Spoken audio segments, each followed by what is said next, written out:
ဆုံးတွေမောဝါရခဲ့ပြီရင်ခုန်နှံတွေကိုပြန်ကြတဲ့ခိုက်မှာတန်တာရီပါကွဲတဲ့ရံမဟုတ်ခဲ့တာရနာတဲ့ကံကိုကိုမရောက်ခြင်းဘူးမတရားပါတဲ့ချိန်မှာတရားရရှုံးပေးလိုက်ပြီးဘဝမှာကွယ်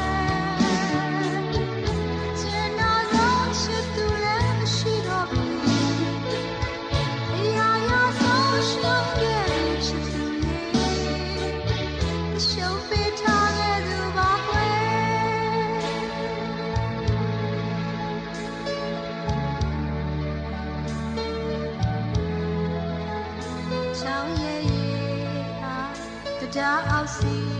မှာမတည်မြဲခဲ့ပါစီစင်ပြောက်ွယ်ချစ်တစ်ခုကိုယုံကြည်ရှိုက်မဲ့သူမြတ်မမျောမှန်းသမျှတွေအကုန်လုံးမှားခဲ့ပြီနေပြောစရာချင်း